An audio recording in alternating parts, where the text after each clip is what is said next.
40 years in deep space, but did you reach elite status?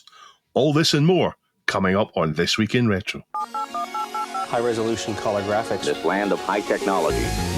The revolution in technology that made the information age possible. Those kids are not afraid of computers. Elite 2 40th anniversary source code released. Sega history expert, have we got a job for you? And extreme restoration. All this and more coming up on this week's show.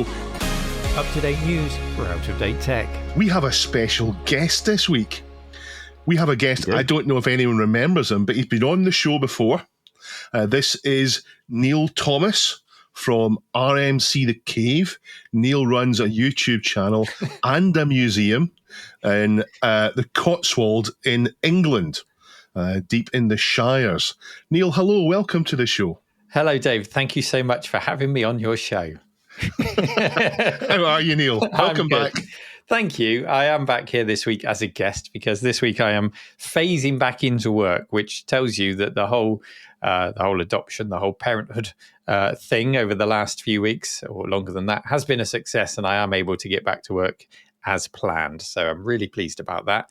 And I've got to be honest, I am looking forward to getting back to work, partly because I'm missing the cave and partly because I need the rest. Yeah. I thought I'd hoped that by the time it came to an end, you would be hungry to come back rather than tired and needing a break from it. What have you been doing this week, Neil? Have you been doing anything retro related, or has it all been Peppa Pig? The weather has been awful, so lots of indoor stuff and then a bit of stonking around in the rain. I have managed to get into the cave a few times. While I've been off, I've been chatting with Dan from Retrofied, who's been a long-term volunteer at the cave and has his own great business at Retrofied. And he expressed an interest in wanting to take on the running of the museum side of the cave to help me out, because you know what I'm like, working 7 days a week. I can't do that now with a family. And I think the journey of the cave as a venue has gone from idea to proof of concept, if you like, to now realizing that, yeah, this works. This is a thing. And with the right person to drive and push it, it can cover its own costs. It can grow. It can cater to all sorts of things like the extra interest we're getting recently from colleges who want to come and do visits with their game development courses, things like that. It just needs someone to really focus on it to allow it to grow now that we've proven that it can work. So Dan's really going to be a big help. He's chosen to take that role on, which frees me up for weekends and means that I also just focus 90% on videos now. Obviously, I'll be helping out in the museum, but I'm going to be not just coming back, but coming back in a slightly different form where I am focused more on videos, which I'm really excited about. Yeah, I'm looking forward to seeing some trash to treasure, some proper old school RMC stuff. I understand you've got even some stuff in the oven. I've got stuff in the oven, old school, but new as well. You know, you can't just churn out the same format over and over again. You've got to keep it fresh. You got to keep up with Mr. Beast and Rees. Yeah. Rees, what have you been doing this week? What have I been doing this week? Falling out of love with Mr. Beast? Oh, yeah, he's had court cases, hasn't he? There's been quite a lot of drama, hasn't there? Yeah. Well, don't repeat it on this show. We don't want the drama. No, exactly. That's not what we're about. We're not about Lunchables. Good to hear that Dan's going to be more involved with the museum stuff. I like Dan. He's a nice guy.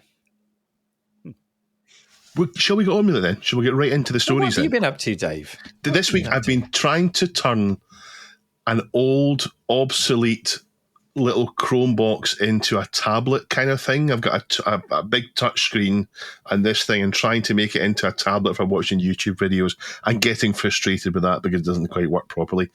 That's been what I've been doing this week, and moving crates about. You can see crates have moved. Every so often I move them about and then pretend I've been doing something. Is this one of those projects where it's got to the point now where you've put so much time into it that you could have bought a £150 Android box to achieve exactly what you wanted. Well, not really, because I wanted a tablet that's bigger than tablets are. So it's an 18.5-inch screen. And when I'm in my reclining chair, I want to be able to move this tablet and watch things in it. And it does work, kind of, but the gooseneck arm, it doesn't hold it up. And the Chrome box keeps rebooting, and I'm not sure if it's a power issue or what it is. And I've got so much time invested in it now, I cannot admit defeat. I have to finish it. We've all been there. Yeah. Yes, and I will be there until it's done, even if that means attaching pipe clamps to the little desk it's on there to hold the gooseneck in place. And buying a dentist chair. I can just imagine you fully reclined dentist chair, all the attachments around you. That's what the chair's kind of like. The chair is like a dentist chair. It goes right back. It's really comfy. I've had it for years. I love my chair. It's not your big chair. It's a totally different big chair than your big chair, but it's my big chair. Oh, just waiting there for a fill-in. We will get right into the stories now. Otherwise, we'll be chatting all day. What's the most important British game ever made? Well, I think in terms of money, it's got to be Grand Theft Auto. For me personally, it's Ultima. Now, does Ultima count as a British game, given that the guy that made it is called Lord British? No. No. No, it doesn't, no. Well, in that case, it's got to be Elite. There's others. There's Tomb Raider, Little Big Planet, Burnout, etc. But I think Elite is the most influential. I suppose it depends on how much credit you give to GTA for open world games, because so many of them do seem to be along the same lines of GTA now. Elite was a BBC micro game, maybe the BBC micro game that everyone talks about when they talk about the Beeb. It's a space trading game. It's a combat game. You start off with a Cobra Mark III and 100 credits, and your goal is to do whatever you want. The goals of the game that the game kind of points you towards, obviously, are to become rich, to fully kit out and upgrade your spaceship, or to become elite by shooting down an enormous amount of ships. But there's lots more to do in the game, and the game purposely doesn't tie you into doing anything. You can do what you want. The game itself is famously small, fitting into around 22 kilobytes of RAM, but having 8 galaxies each with 256 star systems. So it's all procedurally generated with a seed. And on the original BBC Micro, 22 kilobytes of RAM. But as to its legacy, is it space games? There's plenty of those. There's EVE Online, there's Space Rogue, X, Elite Dangerous, No Man's Sky, Starfield, Mass Effect, etc. Or is it open world games? Did Elite give us open world games like GTA and Skyrim and Cyberpunk and Spider-Man, etc.? Or is it games that are massive because of procedural generation? And I guess it's all of those. But there's one legacy that didn't survive, and that's incredibly optimized compact games. The largest game on Steam now is Ark Survival Evolved, and it is 400 gigabytes in size, which is 19 million times the size of Elite. Something Elite did do very well was to sow the seeds of imagination in the player. The novella, The Dark Wheel, plus the handbook, told us about a universe with more variety and depth than the one that actually was there in game, but it still felt like the same universe. But it's now 40 years since Elite was released, and one of the two creators, Ian Bell, has celebrated that with the release of the source code for several versions of it. The most interesting one, I think, though, is Elite 2 for the BBC Micro. So Elite 2, the version that we got was Frontier, which came much later than this. Frontier Elite 2 was developed, I believe, on the Amiga. Was that a game? I thought it was just a benchmark tool for the Amiga. Well, yeah, it turned into, you've got a new accelerator, what are you going to do? Frontier Elite 2. Chris Sawyer, I think, helped make that one. It was developed on the Amiga, but it's actually better played the PC because you can run it lots of frames per second without having an expensive accelerator. But it wasn't the original Elite 2. Originally, Elite 2 was going to be on the BBC. They started coding it and then abandoned it because they realised this isn't going to swing. So it was put on hold, and eventually we got Elite 2 Frontier, and then we got the sequel to that. And then many, many years later, we got Elite Dangerous, the VR multiplayer online one. But the interesting things about Elite 2 is what they were intending to put in. So thanks to my friend Andy, who is a massive Elite fan and a collector, and hopefully one day he'll bring his collection to the cave, Neil, for a show and tell. And he's got the complete set, hasn't he? Yeah. I've been asking him, and he pointed me to a post from Christian Pinder, who made Elite the new kind. And the summary of the post is Elite 2 was a complete rewrite intended to no longer have the player be at 0-0. So the player exists in the world rather than the original Elite being the player is the center of the world and everything is around the player.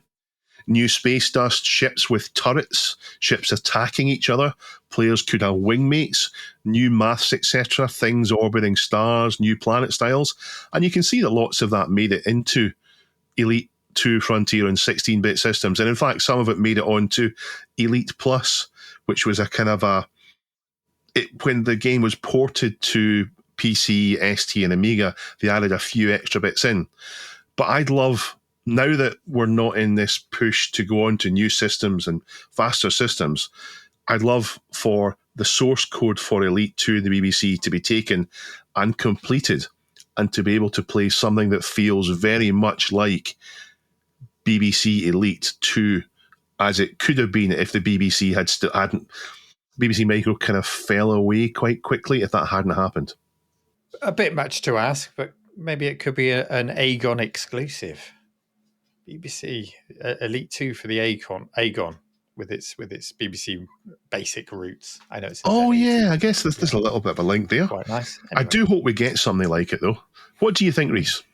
You mentioned earlier on about procedurally generated games, and there is one absolutely huge game of recent years that did come to mind, which is Minecraft, which I'm sure is a game that many of our viewers and listeners will be familiar with it being retro. But I should point out that it did actually, the first kind of preview releases were 2009, so that was 15 years ago. But of course, all procedurally generated. So I guess that's kind of part of Elite's legacy, if you want to look at it that way. Yeah, I mean, Elite wasn't the first procedurally generated, but it was the first one that I knew of. If you go back further, things like roguelike games and D&D and all the rest of it, they were procedurally generated, yeah. It was certainly the first, I think it was the first kind of big one, and the first one that kind of popularised it, I guess. The fact that it just seemed to cram so much into such a small space, and obviously got a lot of people asking questions of, how did they do that? Oh, well, it's procedurally generated. What does that actually mean? And it kind of started that whole conversation, I think. I think that's obviously a big part of its legacy, oddly, in a roundabout kind of way. The other thing I was going to mention was that I was invited to a Microsoft event, and this is a bit of a weird tangent, but I was invited to a Microsoft event with work years and years ago. And David Braben, or Braben, is it Braben or Braben? I've always said Braben.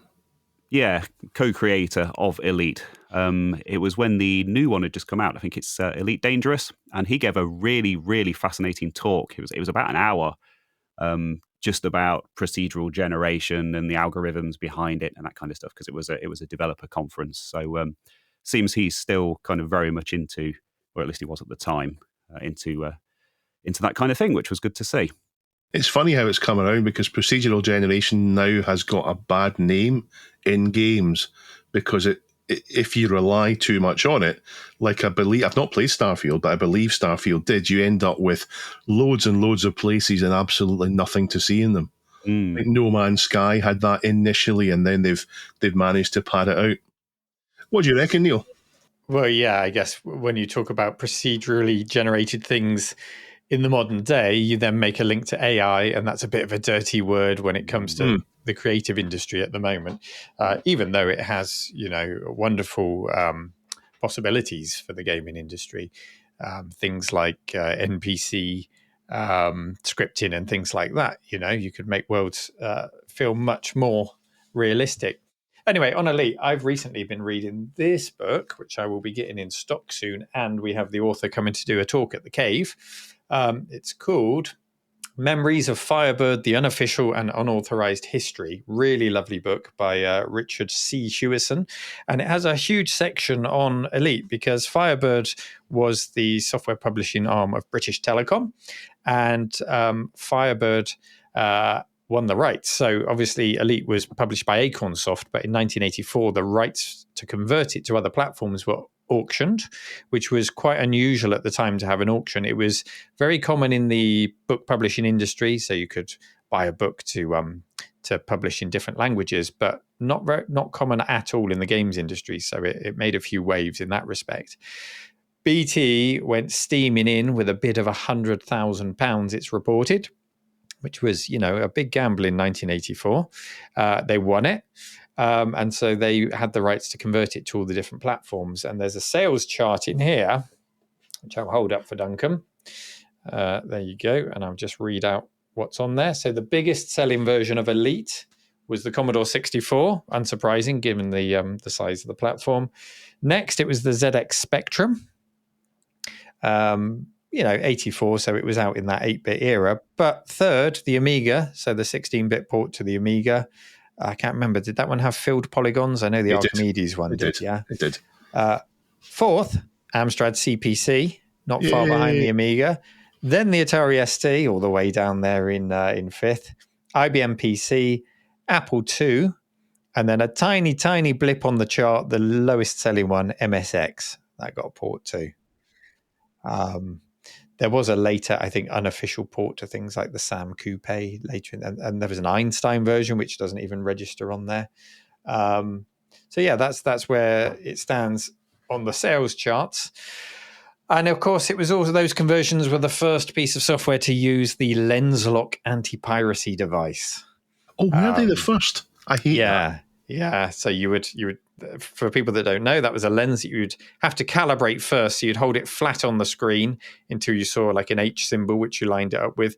Then you'd fold out the flaps 90 degrees, so it would sit a little bit off the screen, and the lens would then be able to decode, the message, the letters that came up as part of the anti-piracy screen.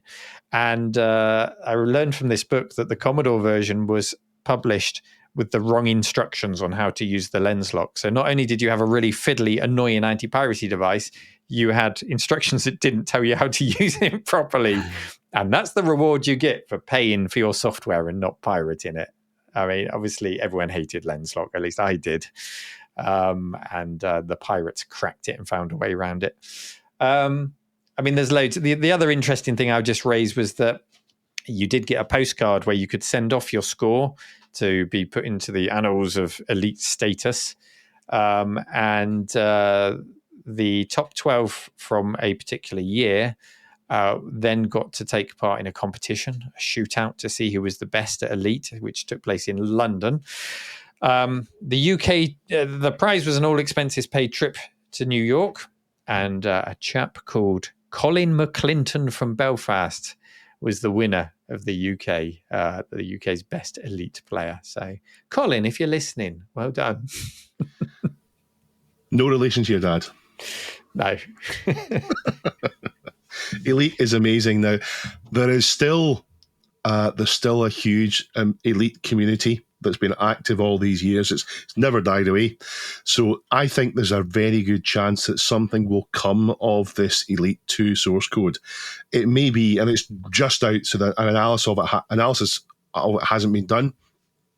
It may be only that we hear the interesting things that have been put in, but my fingers are crossed. I really hope that this is eventually turned into a playable game on the BBC Micro, or maybe even the Aegon if they need the extra legroom to do it, because I understand the BBC Micro version of Elite 2 would need a coprocessor, so you're already finding it difficult to run in a real BBC.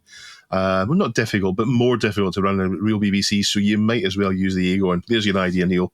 The Aegon gets Elite 2. We are sponsored by Pixel Addict magazine, and it is still the DuckTales advert. So, da-da-da-da-da-da-da. DuckTales. Thank you. Thank you for that enthusiastic DuckTales there. Pixel Addict is a magazine that comes out every 42 days, I think Richard told us. He worked it out. It is a magazine that is Britain's favourite classic computing magazine.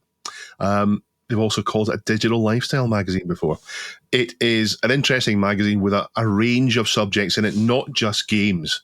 They've got a special feature on 50 years of CFAX and teletext this issue, featuring Mr. Biffle, so Paul Rose of Diginizer, and other things in there.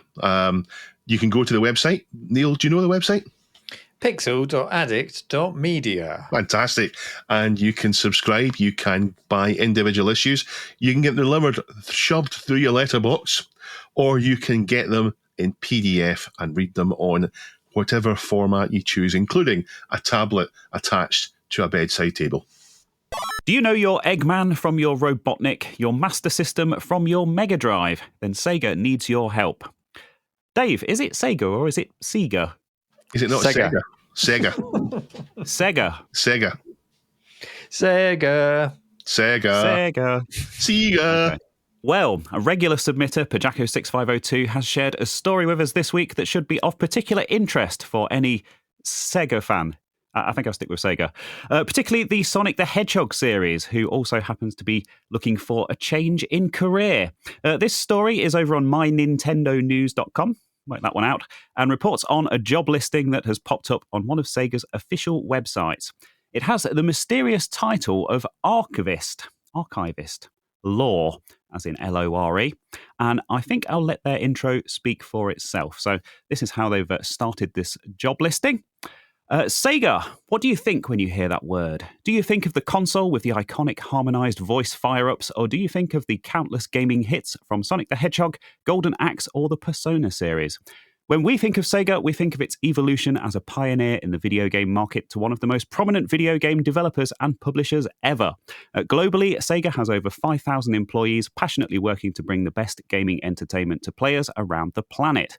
We have one of, if not the richest portfolio of original IPs, something we are very proud of and excited about as the market continues to change.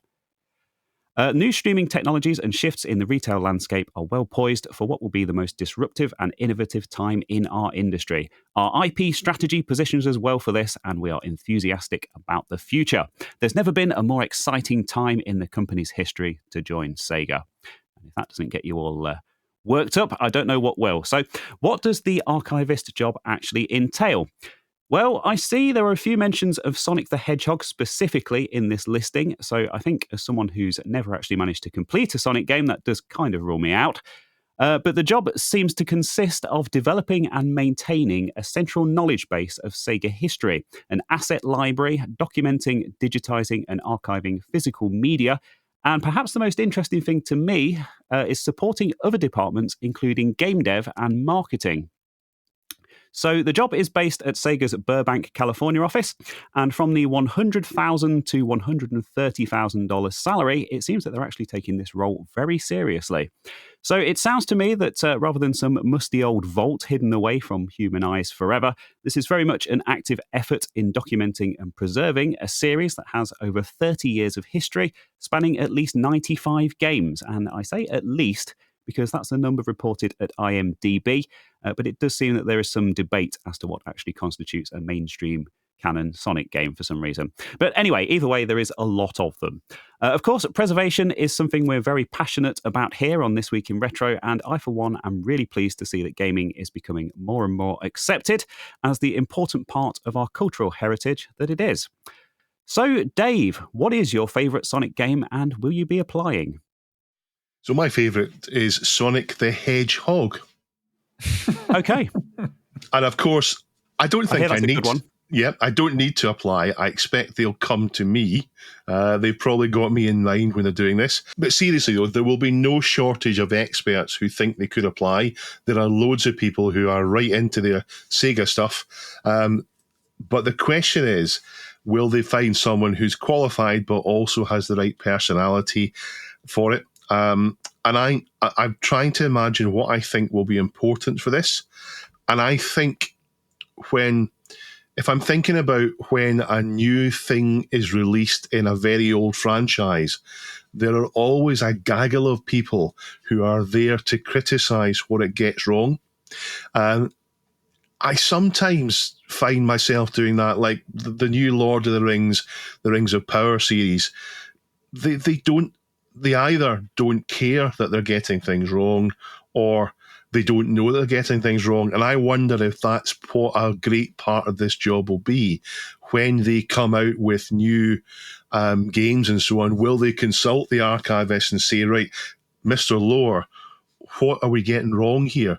Because they may want to not annoy all the people they've got there, and that might be a job that's important there to make sure they get how everything is correct about it. That's my thought about it. As to the salary, I don't know how much California money that is. If that's it sounds like a lot to me, but is that standard for the industry over there? I don't know. But I'm pleased to see they're doing it. I'm pleased to see they're looking at their legacy rather than just not having any idea about it. So yeah, certainly good luck to whoever applies for it. Neil, will you be applying? I won't be applying, but I have learned while listening to you that there is a Scottish word for hedgehog. Do you know what that is? No. Hurcheon. Hurcheon. Never heard that in my puff. Is that a Gaelic word? This word comes from Middle English and is primarily used in Scotland. Never heard it. There you go. So Sonic could have its own regional release. My favourite Sonic the Hedgehog game, of course, is the Tiger Electronics LCD version of Sonic. Who doesn't love that? I agree with Rees. I think the most interesting part of the job description is supports other departments, including game dev, marketing, licensing, and animation, through proactive communication, alignment. Proactive in. Yeah, proactive communication. I think that means calling up a game department and saying, you've got it wrong. Yes. Because you are the expert in law, and you don't want to make a faux pas. Yeah, I am the law. You don't want to make a faux pas in these long-standing franchises. A precedent must have been set on how to do things like this in other industries, the movie industry, for example, things like Star Wars.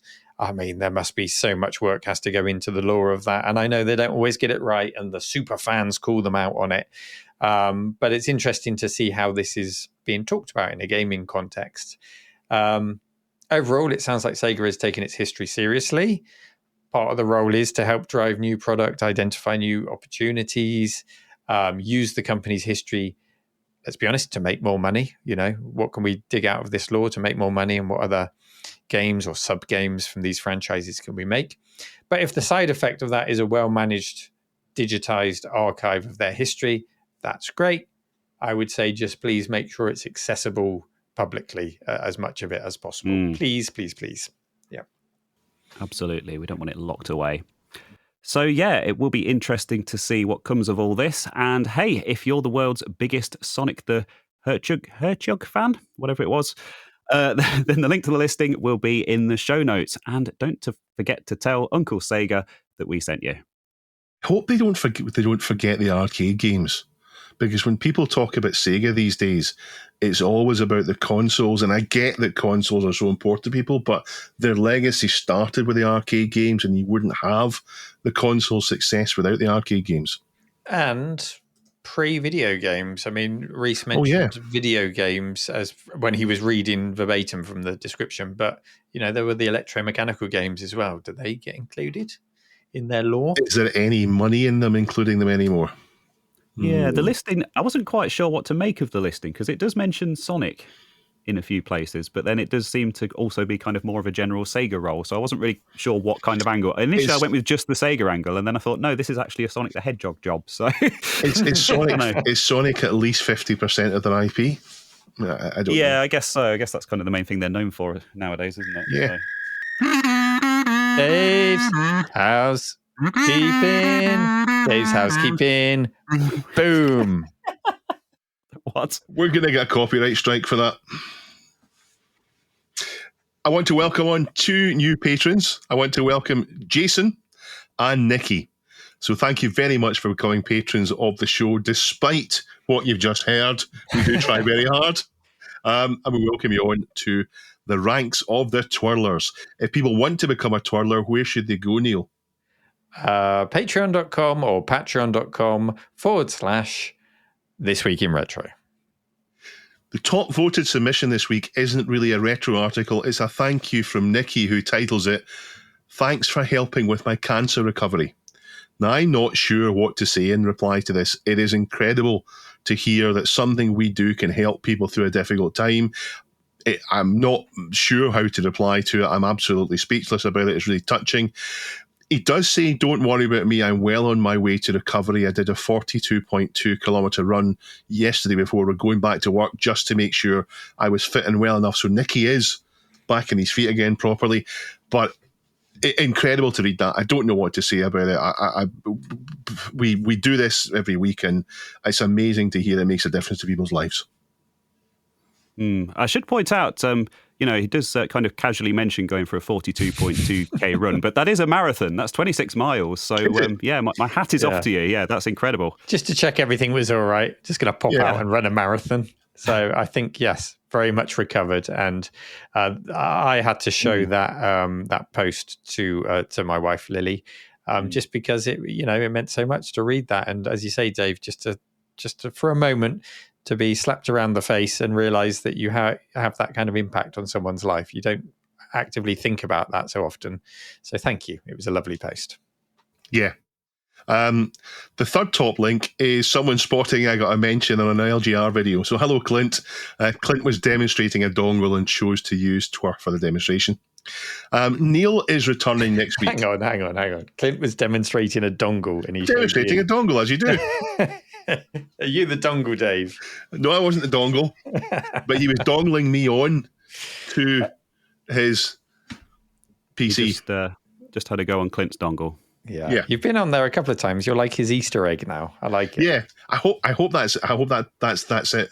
He finds a way to put me on his videos as often as possible for people to comment on. Neil is returning, as you know, so Neil will be back next week. However, Duncan is off on holiday the week after, so there will be this episode, next episode, then there'll be a 1 week break, and then we'll be back as normal, all guns blazing, all thrusters firing. Neil looking quietly afraid there, but he will be back. And it's going to be a daily show. Yeah, a daily show will come out at 12 o'clock noon on your television, BBC One. Just tune in to This Week in Retro, This Day in Retro. Something that isn't directly linked to This Week in Retro, but I feel belongs in this section, is about an Amiga user group. So throughout the UK, and in fact worldwide, Amiga Bill is famously the one that's been going on since the Amiga came out. Westchester? Is it Westchester? Yeah. WAUG, isn't it? WOG, Westchester Amiga User Group. Yeah, so Amiga user groups all over the world, and these are groups of people who meet regularly or at least periodically to bring their Amigas and actually other machines, not just Amigas, together for a day. A new one is birthing. It's starting, and it's being headed by Glenn from CRG, who's actually been on here before. Amiga Belfast meets for the very first time on the 2nd of November 2024. I think the Amiga user groups are a fantastic thing. I really hope that this one succeeds and takes hold. So get to it if you can. 2nd of November 2024. There's information on our Discord if you want it, or on the subreddit, or reach out to us. We'll make sure you can get in touch with Glenn so you can go to the inaugural meeting of Amiga Belfast.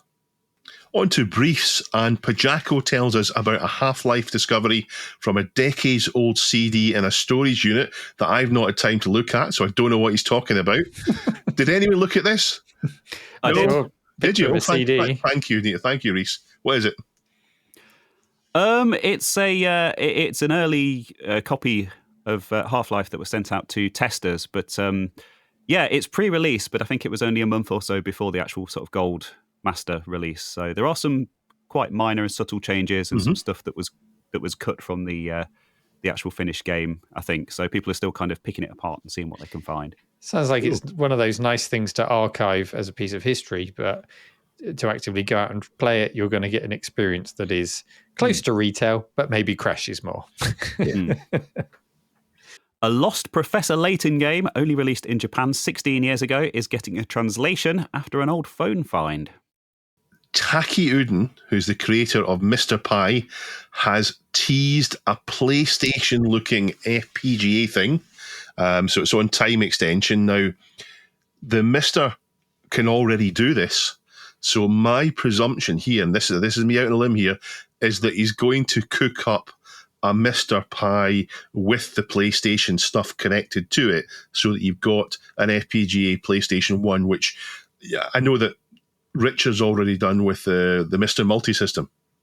You can add a thing onto the front. It's not a complete PlayStation replica, but it does what it does in FPGA.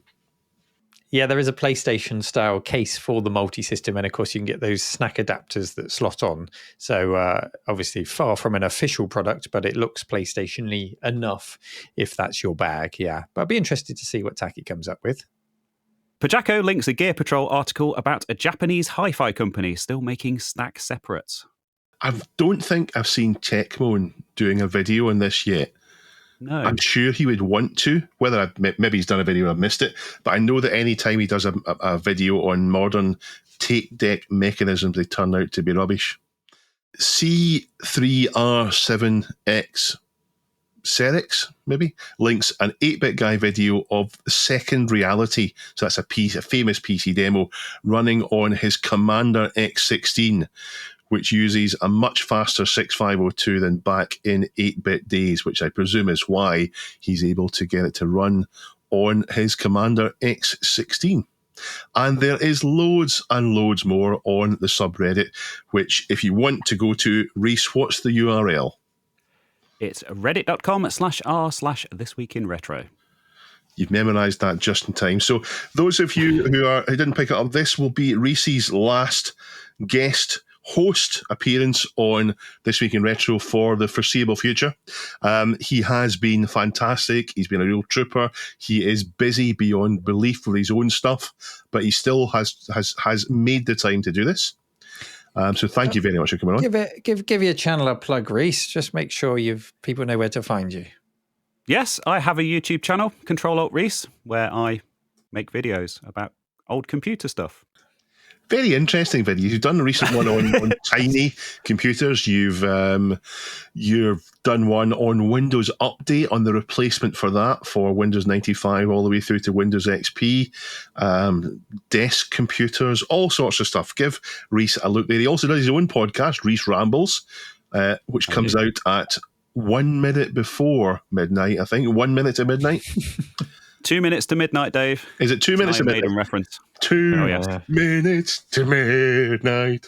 I thought it was 1 minute, and I didn't realise you actually meant the Iron Maiden reference. Anyway, Reese Rambles. But thank you very much for coming on, Reese. I'm sure we'll see you again, though. Yeah, no, it's been great. I've really enjoyed being part of this, and of course, I was honoured when I was first asked. Obviously, quite big shoes to fill, but to be honest, secretly between you and me, just forgetting that this is a public thing that goes out to tens of thousands of people every week. I'm quite glad Neil's back because it has been a lot of work. It's a lot of work, yeah. If you want trash to treasure in the retro world, you go to RMC. His channel took off by doing it with an Amiga 500, and he's kept raising the bar over the years, now with arcade restorations, console, shop displays, and all sorts. But I Am Amiga has submitted a video of a different type of restoration, and it's called an extreme restoration of a Japanese PlayStation 2. So there are on YouTube lots of videos of restoration. I actually watched quite a lot of them. It's not necessarily computers. It could be an old ratchet screwdriver. It could be a bread slicer from 100 years ago. It could be a wrench. It could be anything at all. And they do them without anything spoken at all. Just peaceful. You can see it on the screen. Sometimes we'll have subtitles explaining it. And this one that's been linked is a Japanese PlayStation 2, and it is extreme restoration. It uses slime, it uses nickel plating, metal polishing, cleaning with a Dremel, and even making even fixing flat cables. But I think it uses the most important tool of the trade, the black murder gloves, Neil. The murder gloves. Yes. Murder. There's been a murder. So the video is with no vocals, and it's something I've always wondered, Neil, if you're here, would you ever consider doing a supercut where you take all the B-roll of you doing restoration, put it all together and release it just as it is? I have thought about that, and then I've thought about the work involved in doing that. I did think early on of doing videos without me talking because I wasn't confident. I mean, a lot of YouTubers, when we start out, we're not used to hearing our own voices. It's difficult to record and edit your own voice, and then another step again to be on camera. So I did consider doing it this way. But what these videos do really nicely is he's obviously got a very nice lens. He can get in really close. He's got a well-lit area. You look at my old videos, they're very yellow because of the lighting I used, and I had just used a shonky camera. So they are shot with this kind of style in mind from the start. This ASMR, isn't it? ASMR, because you hear the tools. You don't hear them talking, but you hear the tools and the clinks, and there's jump cuts, but that's fine. It works in this case with jump cuts. But even with the jumpy style and so much happening so quickly, it's still a 57-minute long video, this restoration. There is a lot packed in there. So it shows it in enough detail to learn how to do the things if you want to replicate them yourself. But also in the first 30 seconds, you get a summary really of the whole restoration process, don't you? So what he gets out of this is a TikTok ready video that he can, really grab people's attention with, and a nice long ASMR video that people can enjoy. So it's a clever thing to do, isn't it? And in this instance, it's a sort of semi-transparent blue PlayStation 2, isn't it? Yes, it is. And it comes out at the end absolutely flawless. I was quite interested in lots of things he did. The slime, it's a tub of kids' slime that they play with that I'm sure the child will not be getting, Neil. You wouldn't want that in your house. I know the stuff. It's also the kind of stuff that you can buy as keyboard cleaner. Yes. Roll it around on your keyboard to get gunk out. Yeah. And that's what he's using it for here. He's rolling it about on the PCB and it's drawing off the dirt. And you can see after he's used it that it's changed colour from all the dirt it's picked up. But I'm not sure about it. Does it still leave a residue? Because these slimes they're an emulsion of some kind of oil or water plus the goop, and that's what makes them that way. You can water them down and so on, and they dry out. So I'm wondering if it's left any residue. I don't know. But it made me think, just use the kitchen sink because you can wash the PCBs that way. Either way, Dave, it leaves it in a far better state than it started in. The nickel plating was interesting as well. I've seen nickel plating done where you immerse things, or at least electroplating where you immerse things. This time, he took the donor bit of nickel, he wrapped it in cotton, and he tied it all on there, and then dipped it in some kind of nickel solution, and then connected the anode and the cathode, I'm not sure which way, and then he just rubbed it on it. And it was like he was polishing it, except it was actually depositing nickel on there, and he was then able to polish it afterwards and get really smooth, clean, shiny nickel. Would you say you got the nickel back? Welcome back, Neil. Do you miss me? I would like to see Neil do these kinds of things, but it would add enormous amounts of time onto it. The nickel plating on RF shields, for example, the RF shield that he used was slightly rusty. The RF shields that you use from the 80s are absolutely ruined, so it would take a lot longer to do it. But Rees, do you think you might ever use these techniques yourself? I'm far too lazy for all that.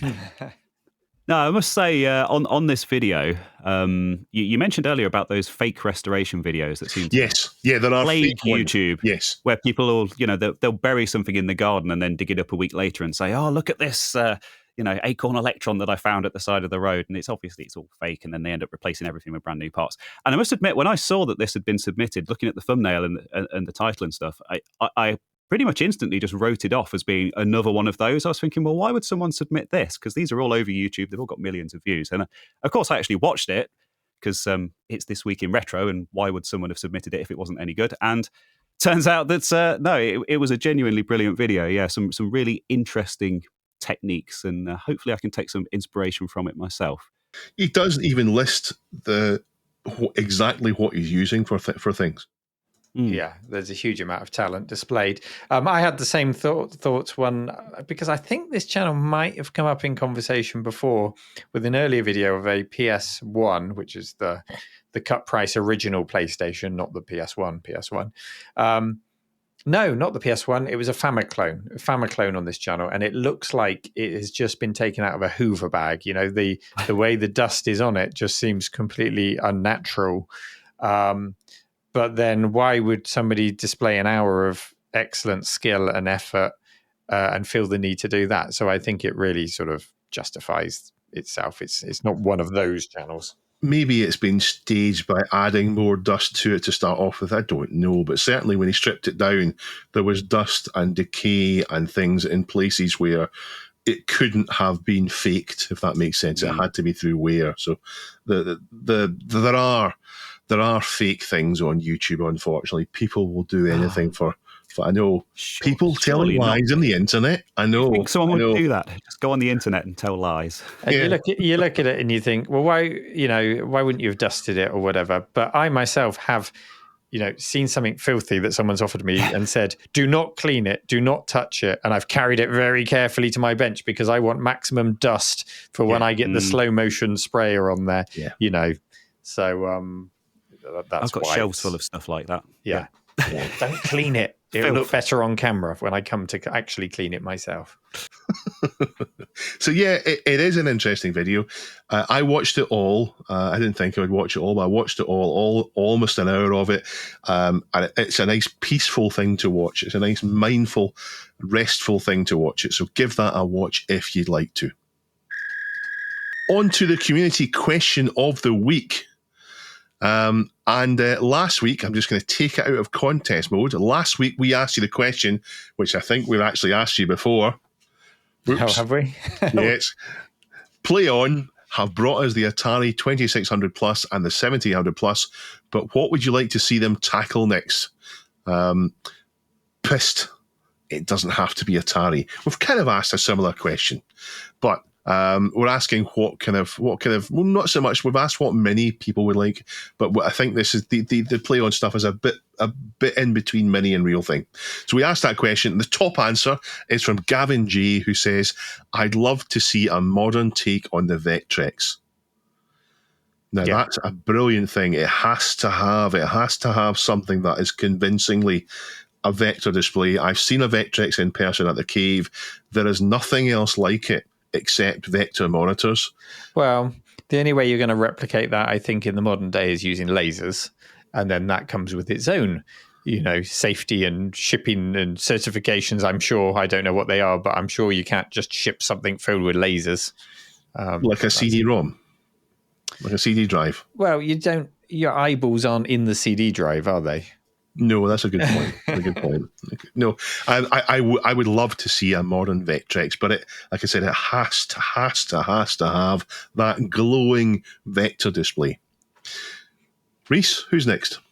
Next is Fuskit with a very simple one. How about the BBC Micro? And I have to admit, I am fully on board with that suggestion. That would be very cool to say.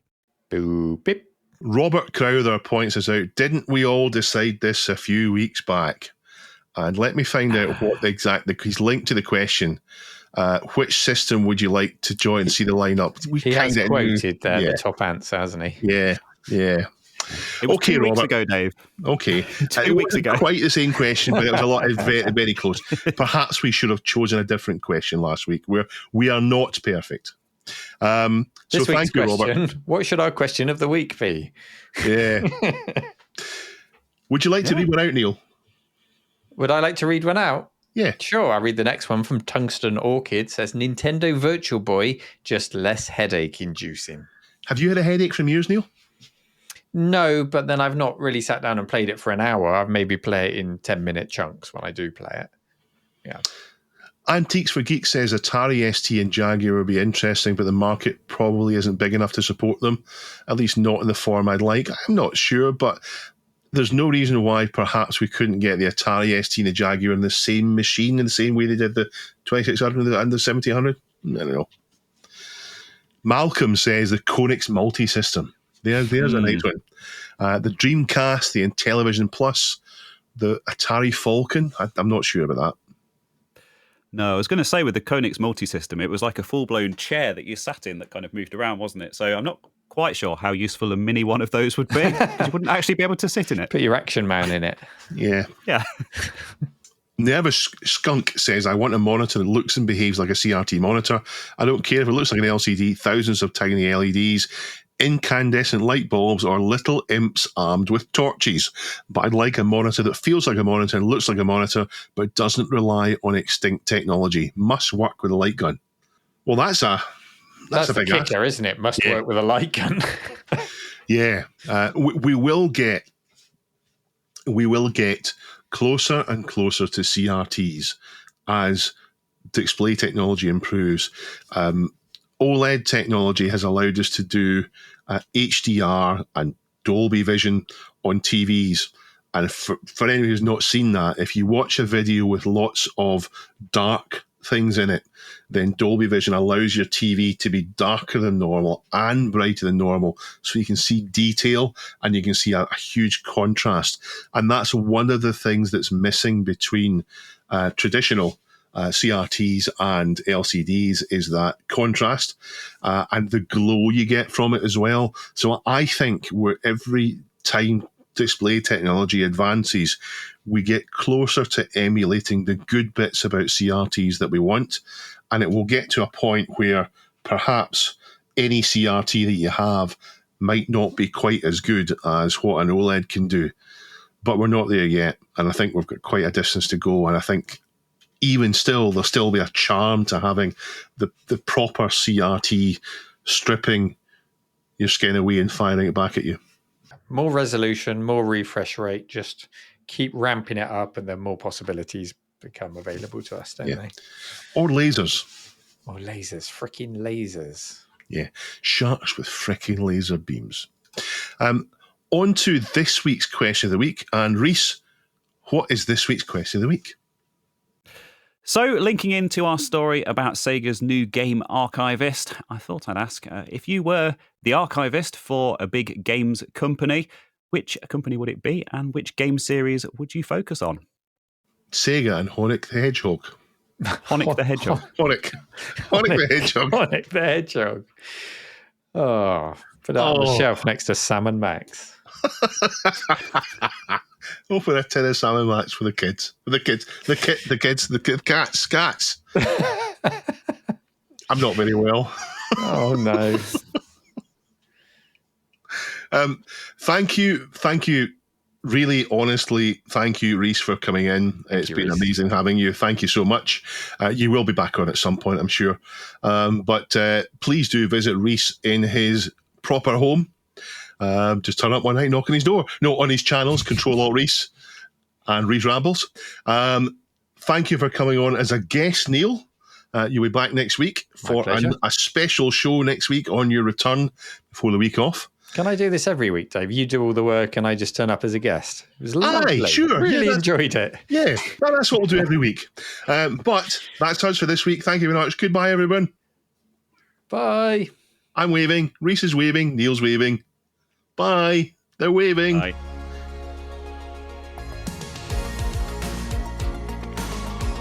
This Week in Retro was presented by Neil from RMC The Cave and Dave. It was produced by me, Duncan Styles. The podcast version of the show is available through your favourite podcaster, including Apple Podcasts and Spotify. And the video version is available on the This Week in Retro YouTube channel.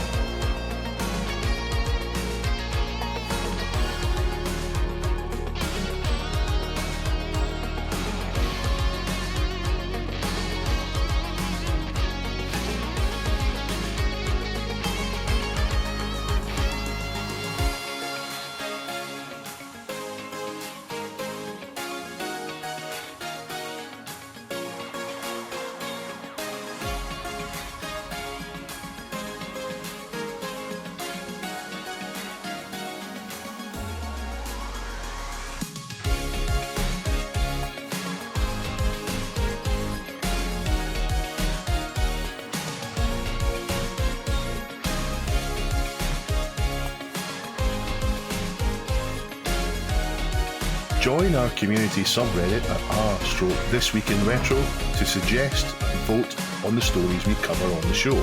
If you watch This Week in Retro on YouTube, please give us a like and subscribe to help us reach new viewers. If you enjoy our show and would like to support it, then please check out the link to our Patreon page in the show notes or description. Thank you for listening, and we'll see you next time for more up-to-date news for out-of-date tech.